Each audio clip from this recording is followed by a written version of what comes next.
નવી સિવિલમાં દાખલ દર્દીઓનો ઘસારો, વોર્ડની બહાર બેડ મૂકીને દર્દીઓને સારવાર આપવાની નોબત આવી।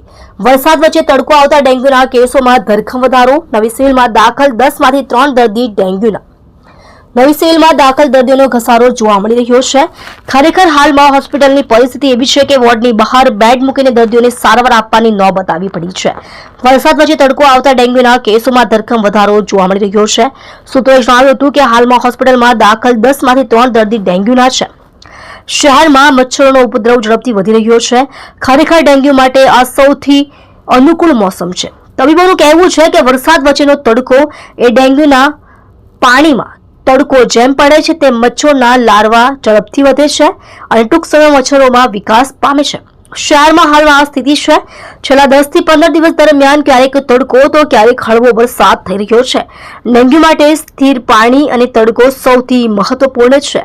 હવે આ ચિંતાજનક સ્થિતિ બની છે। ડેન્ગ્યુના 30% શંકાસ્પદ દર્દીઓ હોસ્પિટલમાં આવી રહ્યા છે।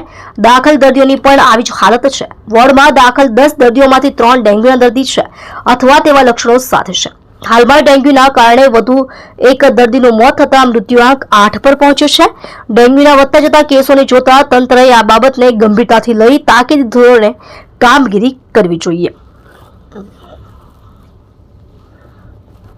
પૂણા ગામના બાળકનું તાવમાં મોત નીપજ્યું હતું। મૂળ અમરેલી ધારી તાલુકાના વતની સંદીપ ચૌહાણ હાલ પૂણા ગામ ભયાનગર વિશ્વકર્મા સોસાયટીમાં 2 પુત્રો સહિતના પરિવાર સાથે રહે છે।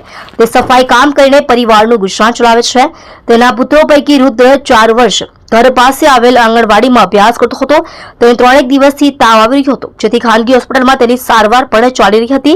દરમિયાન શનિવારે સવારે તેને ઉલટીઓ થવા લાગી હતી અને તબિયત લથડી હતી, જેથી પરિવારજનો તેને ખાનગી હોસ્પિટલ બાદ વધુ સારવાર માટે નવી સિવિલ હોસ્પિટલ ખાતે લઈ ગયા હતા, જ્યાં ફરજ પર તબીબોએ તેને મૃત જાહેર કર્યો હતો। તમે જોઈ રહ્યા છો આઈઝોન news channel, reporter Ajmal Jadav સાથે।